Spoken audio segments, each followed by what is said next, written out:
So ఇవన్నీ already damage అని మళ్ళీ రీకన్స్ట్రక్ట్ చేయాలి. కొన్ని నగరాలు అయితే బాగా ధ్వంసం అయిపోయినాయి ఇజ్రాయిల్లో. సో అందువల్ల యుద్ధానికి ఎవరు కూడా రెడీగా లేరు. సో యుద్ధం కంటే కూడా డిప్లొమసీనే ఇంపార్టెంట్ అనేది ఉంది. ఈ క్రమంలో ట్రంప్ ఏంటంటే 800 మందిని ఉరిదీయబోతున్నారు ఇరాన్ అని ప్రకటించింది. ఆల్రెడీ 12,000 మందిని చంపారని, 20,000 మంది చంపారు, రకరకాల వస్తున్నాయి. అయితే ఫారిన్ నేషనల్స్ ని 3,000 మందిని గుర్తించింది ఇరాన్ ప్రభుత్వం. అంటే వీళ్ళే రెచ్చగొడుతున్నారు దేశంలో అని. అందులో 800 మందిని మరణశిక్ష వేయబోతున్నాం అని చెప్పారు. అక్కడ మరణశిక్ష అంటే బహిరంగంగా ఉరేయడం లేకపోతే కాల్చేయడం ఇలాంటివి జరుగుతాయి అన్నమాట. దాన్ని ట్రంప్ ఆపమన్నాడు.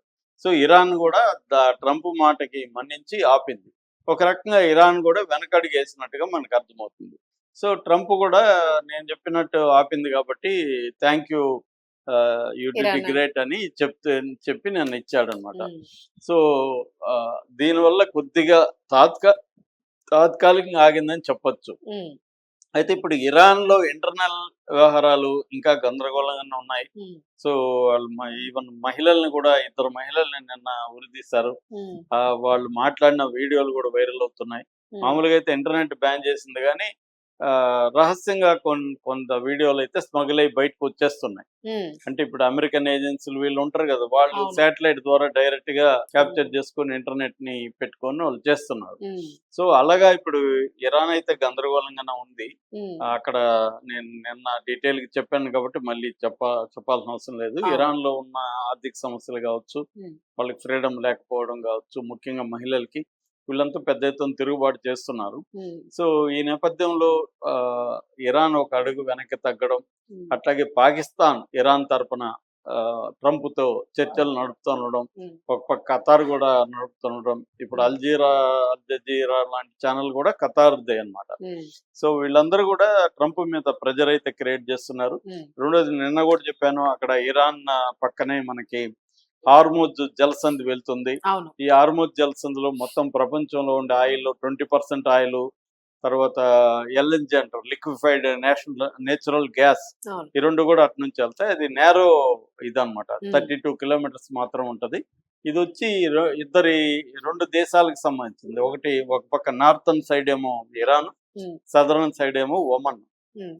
సో ఇప్పుడు నార్థన్ సైడ్ లో ఇరాన్ గాని ఆపిందనుకో, పెద్ద ఎత్తున ముఖ్యంగా గల్ఫ్ కంట్రీస్ నుంచి ఏషియాకు వచ్చే షిప్పులన్నీ కూడా అట్టే రావాలి. అంటే సౌదీ అరేబియా వీటిలో నుంచి అంతా వచ్చేవన్నీ కూడా మన ఇండియాకి, చైనాకి, జపాన్ ఇలాగా ఈ దేశాలకు వచ్చే ఆయిల్ అంతా కూడా అయిపోతుంది. అయిపోయినప్పుడు ఆయిల్ రేట్లు భయంకరంగా పెరిగిపోతాయి, క్రైసిస్ వస్తుంది. గల్ఫ్ దేశాలకు కూడా అది పెద్ద నష్టం. పెద్ద అమెరికాకి ఏమి నష్టం లేదు, ఎందుకంటే అమెరికా గల్ఫ్ దేశాల నుంచి ఆయిల్ కొనడం తగ్గించేసింది బాగా. కానీ మన ఏషియానికి ఇబ్బంది, గల్ఫ్ కంట్రీస్ కి ఎకనామీ స్తంభించిపోతుంది, వాళ్ళది ఆయిల్ ఎకనామీ కాబట్టి. అందువల్ల గల్ఫ్ దేశాలు కానీ, ఇటు ఇజ్రాయెల్ కానీ, మిగతా ప్రపంచవ్యాప్తంగా అన్ని దేశాలు కూడా ట్రంప్ మీద ప్రెజర్ అయితే తెస్తున్నాయి.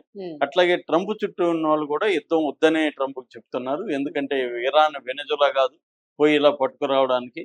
రెండోది అక్కడ ఎవరిని పట్టుకురావాలి, ఒకరిని పట్టుకొస్తే అక్కడ నెట్వర్క్లు ఎలా ఉంటుంది అంటే అది బేసిక్ గా మత సంబంధమైన పరిపాలన కాబట్టి ఎవరో ఒక రాజు ఒకడు ఉంటే వాడిని తెస్తే ఏదో ఒకడు వస్తే ఇంకొకడు వస్తూ ఉంటాడు. మతం అనేది ప్రధానంగా ఉంటది, మత పెద్దలు అక్కడ కంట్రోల్ చేస్తుంటారు.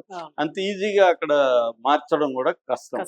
సో అందువల్ల యుద్ధం వద్దనేదే ఉంది కానీ ట్రంప్ ని ఎక్స్పెక్ట్ చేయలేము, అతను ఎప్పుడు ఏం చేస్తాడో తెలీదు అని అయితే అంటున్నారు. ఏదేమైనా యుద్ధ మేఘాలు అయితే కమ్ముకొనే ఉన్నాయి. కానీ ప్రజెంట్ అయితే ట్రంప్ ఒక అడుగు వెనక్కేసాడు. ఇరాన్ కూడా తగ్గి కొంత డిప్లొమసీలోనే ఉంది ఇరాన్. ఇరాన్ కూడా యుద్ధం చేసే పరిస్థితి లేదు ఇప్పుడు. అదే ఆపడం వల్లే ట్రంప్ తగ్గాడు. కానీ రేపు మళ్ళీ వాళ్ళు హ్యాంగ్ చేయడానికి గ్యారంటీ లేదు. సో ఎందుకంటే అక్కడ ఫత్వా కూడా రిలీజ్ చేశారు ముస్లిం మత పెద్దలు చంపేమని. సో అలాగేమన్నా జరిగితే మాత్రం మళ్ళీ ట్రంప్ చేసే అవకాశం, ఎందుకంటే కమ్ముకోనైతే ఉన్నాడు. చుట్టుపక్కల బేసులు డెవలప్ అయినాయి, స్ట్రెంగ్తన్ చేశారు, వార్షిప్లు వస్తున్నాయి, చైనా సీస్ లో వార్షిప్ ముందుకు వస్తుంది. సో ఈ నేపథ్యంలో యుద్ధం చేయాలనుకుంటే విత్ ఇన్ డేస్ లో ట్రంప్ చేయగలడు. కానీ ఇరాన్ కూడా యుద్ధం చేసే పరిస్థితిలో లేదు ఇప్పుడు. ఆల్రెడీ వాళ్ళ ఇబ్బందులు చాలా ఉన్నాయి, నేను ఎకనామిక్ పరిస్థితి అని చెప్పాను కదా. సో ఈ నేపథ్యంలో యుద్ధం అంటే ఇంకా క్రైసిస్ లోకి వెళ్ళిపోతుంది. ఫాలో అంటే అది చాలా సార్లు పత్వాన్ని ఫాలో గారు, పత్వాలు అలా ఉంటాయి, ఇస్తారు కానీ ఫాలో గారు. ఇప్పుడు అక్కడ ఫాలో కాకపోవచ్చు అని నేను అనుకుంటున్నాను. ఎందుకంటే దేశమే అవకాశం ఉన్నప్పుడు ఈ పత్వాలు గిత్వాలు ఇవన్నీ జరగవు. ముఖ్యంగా మహిళలు చాలా పెద్ద ఎత్తున తిరుగుబాటు చేస్తున్నారు అక్కడ. సో అందుకని యుద్ధం అయితే ఇమీడియట్ గా వచ్చే అవకాశం లేదనేది ఎక్స్పర్ట్లు చెప్తున్నారు. చూడాలి ఇంకా.